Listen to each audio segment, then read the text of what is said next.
ଆପଣଙ୍କ ମନରେ ବଡ଼ ପ୍ରଶ୍ନ, ଚନ୍ଦ୍ରରେ କେମିତି ତିଆରି ହେବ ମଣିଷଙ୍କ ଘର? ଚନ୍ଦ୍ରରେ ସହର କେମିତି ଦେଖାଯିବ? କ'ଣ ଚନ୍ଦ୍ରରେ ବି ଚାଷ ହୋଇପାରିବ ଫସଲ?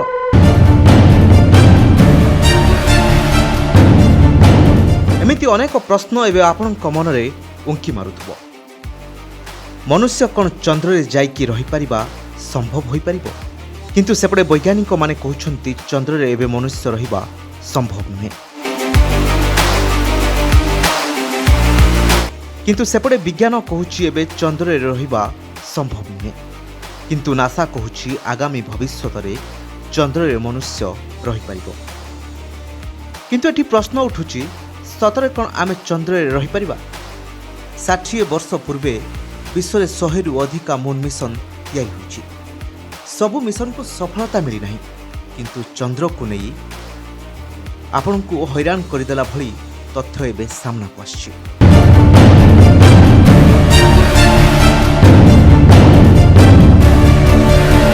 କୁହାଯାଉଛି ଚନ୍ଦ୍ରମାର ମାଟିରେ ଅନେକ ଖଣିଜ ପଦାର୍ଥ ରହିଛି, ଆଉ ଚନ୍ଦ୍ରରେ ପାଣି ବି ରହିଛି। ତାର ସନ୍ଧାନ ଏବେ ମିଳିଯାଇଛି। ବୈଜ୍ଞାନିକମାନେ ଆକଳନ କରୁଛନ୍ତି ଚନ୍ଦ୍ରରେ ଭବିଷ୍ୟତରେ ମଣିଷମାନଙ୍କ ପାଇଁ ବସ୍ତି ତିଆରି ହୋଇପାରିବ ନା ନାହିଁ। କିନ୍ତୁ ଏହା କ'ଣ ସମ୍ଭବ? ଏଠି ପ୍ରଶ୍ନ, ଆମର ଉତ୍ତର ଆପଣଙ୍କର। ଯଦି କହିବା 1969 ମସିହାରେ ମନୁଷ୍ୟ ଯାଇଥିଲା ସତ ଚନ୍ଦ୍ରକୁ, କିନ୍ତୁ 1972 ପରେ କେଉଁ ମନୁଷ୍ୟର ପାଦ ପଡ଼ିନାହିଁ ଚନ୍ଦ୍ରପୃଷ୍ଠରେ। କିନ୍ତୁ ମନୁଷ୍ୟ ଯେବେ ପାଦ ଥାପିଲା ତା ପରଠୁ ଚର୍ଚ୍ଚା ଆରମ୍ଭ ହେଲା କି ଚନ୍ଦ୍ରରେ କ'ଣ ଘର କରିବା ସମ୍ଭବ ହୋଇପାରିବ? କ'ଣ ମନୁଷ୍ୟ ଯାଇକି ଚନ୍ଦ୍ରରେ ରହିପାରିବ? ଏଭଳି ଅନେକ ପ୍ରଶ୍ନ ସମସ୍ତଙ୍କ ମନରେ ଉଙ୍କି ମାରିଥିଲା। 1972ରୁ ଆଜି ପର୍ଯ୍ୟନ୍ତ 51 ବର୍ଷରେ ଅନେକ ମୁନ୍ ମିଶନ ଛଡ଼ାଯାଇଛି। ତଥ୍ୟରୁ ଯାହା ଜଣାପଡ଼ିଛି ଚନ୍ଦ୍ରରେ ମନୁଷ୍ୟ ରହିବା ସମ୍ଭବ ହୋଇପାରିବ, କିନ୍ତୁ ତା ପାଇଁ ଟିକେ ଅଧିକା ଖର୍ଚ୍ଚ ବି ହେବ। ଯଦି ଚନ୍ଦ୍ରରେ ଆମେ କଲୋନି ତିଆରି କରିବା ବା ଘର ତିଆରି କରିବା, ତାହେଲେ ପୃଥିବୀରୁ ସବୁ ସାମଗ୍ରୀ ଆମକୁ ଚନ୍ଦ୍ରପୃଷ୍ଠକୁ ନେବାକୁ ପଡ଼ିବ। ଯଦି ଏପରି ହୁଏ, ଚନ୍ଦ୍ରରେ ଘର କରିବା ବହୁତ ମହଙ୍ଗା ପଡ଼ିବ। ଗୋଟିଏ ରିସର୍ଚ୍ଚରୁ ଜଣାପଡ଼ିଛି ଯଦି ଆମେ 100 ଲୋକଙ୍କ ପାଇଁ ପୃଥିବୀରୁ ଅନେକ ଜିନିଷ ଚନ୍ଦ୍ରକୁ ନେବା, ତାହେଲେ 1,25,00,000 ଟଙ୍କା ଖର୍ଚ୍ଚ ହେବ। ଯଦି ମନୁଷ୍ୟ ଚନ୍ଦ୍ରରେ କଲୋନି ସ୍ଥାପନ କରେ, ତାକୁ ପ୍ରଥମେ ରୁଟି, କପଡ଼ା ଓ ମକାନ ତିଆରି କରିବାକୁ ଆବଶ୍ୟକ ପଡ଼ିବ। ଯେପରି ଶ୍ୱାସକ୍ରିୟା କରିବା ପାଇଁ ଅମ୍ଳଜାନ, ପିଇବା ପାଇଁ ପାଣି, ପେଟ ପାଇଁ ଖାଦ୍ୟ ଓ ରହିବା ପାଇଁ ଆଲୋକ ନିହାତି ଭାବରେ ଜରୁରୀ। କିନ୍ତୁ ଅନେକ ବୈଜ୍ଞାନିକ କହିଛନ୍ତି ଏସବୁ ଜିନିଷ କୁଆଡ଼େ ଚନ୍ଦ୍ରରେ ମିଳିପାରିବ। ଯେତେବେଳେ ଚନ୍ଦ୍ରଯାନ 1କୁ ଛଡ଼ାଯାଇଥିଲା, ସେତେବେଳେ ପାଣିର ସନ୍ଧାନ ମିଳିଯାଇଥିଲା। ପାଣିର ସନ୍ଧାନ ପରେ ଇସ୍ରୋ ଏବେ ଘର କେମିତି କରାଯିବ ତା ପାଇଁ ଜମି ଖୋଜୁଛି। ନାସା କହିବା ଅନୁଯାୟୀ ଚନ୍ଦ୍ରରେ ଦକ୍ଷିଣ ମେରୁରେ ବରଫ ଅଛି। 1998ରେ ନାସା ମୁନ୍ ମିଶନରେ କହିଥିଲା ଚନ୍ଦ୍ରର ଦକ୍ଷିଣ ମେରୁରେ ହାଇଡ୍ରୋଜେନ୍ ଅଛି, ଯାହା ଚନ୍ଦ୍ରରେ ବରଫ ଅନେକ ମାତ୍ରାରେ ଅଛି। ଚନ୍ଦ୍ରର ଦକ୍ଷିଣ ମେରୁରେ ବଡ଼ ବଡ଼ ପାହାଡ଼, ଯେଉଁ ଜାଗାରେ ବର୍ଷ ବର୍ଷ ଧରି ସେ ପାହାଡ଼ ଅନ୍ଧାରରେ ଅଛି।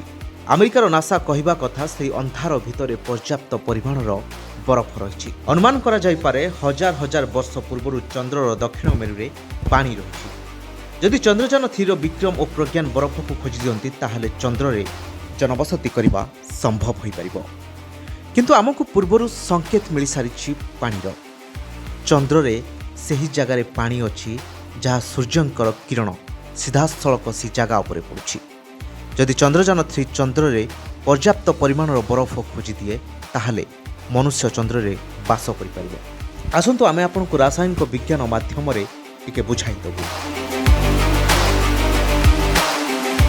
ସତରେ କ'ଣ ମନୁଷ୍ୟ ଚନ୍ଦ୍ରରେ ଯାଇ ରହିପାରିବ? ରାସାୟନିକ ବିଜ୍ଞାନରେ ବରଫ ପାଣିର ରାସାୟନିକ ସୂତ୍ର ହେଉଛି H2O।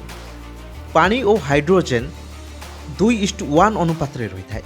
ପାଣିର ଗୋଟେ ଅଂଶକୁ ହାଇଡ୍ରୋଜେନ୍ ଓ ଅକ୍ସିଜେନ୍ରେ ଭାଙ୍ଗିପାରିବା। H2O = H2+O2, ତାମାନେ ପାଣିରୁ ଆମେ ଚନ୍ଦ୍ରରେ ଅକ୍ସିଜେନ୍ ବନାଇପାରିବା। ସେହିପରି ପାଣିରୁ ହାଇଡ୍ରୋଜେନ୍ ଓ ଅକ୍ସିଜେନ୍ ବି ଅଲଗା କରିପାରିବା, ଯାହା ଆମେ ଇନ୍ଧନ ବନାଇପାରିବା। ଆମେ ସେହି ପାଣିରୁ ମଧ୍ୟ ଇଲେକ୍ଟ୍ରିସିଟି ବନାଇପାରିବା। ଚନ୍ଦ୍ରରେ ଥିବା ପାଣି ଅନେକ ସମସ୍ୟାର ସମାଧାନ କରିଦେବ। ସେହି ପାଣିରୁ ଆମେ ଫସଲ କାମ ବି କରିପାରିବା। ବୈଜ୍ଞାନିକମାନେ ଏଭଳି ରିସର୍ଚ୍ଚ ଆଗରୁ କରିସାରିଥିଲେ ଯେବେ ଚନ୍ଦ୍ରର ମାଟିରେ ଗଛ ରୁଆଯାଇଥିଲା। ଆପୋଲୋ 11 ମିଶନ ଦ୍ୱାରା 22 କିଲୋ ସାମଗ୍ରୀ ଚନ୍ଦ୍ରରୁ ଅଣାଯାଇଥିଲା, ଯେଉଁଥିରେ ଚନ୍ଦ୍ରର ମାଟି ରହିଥିଲା।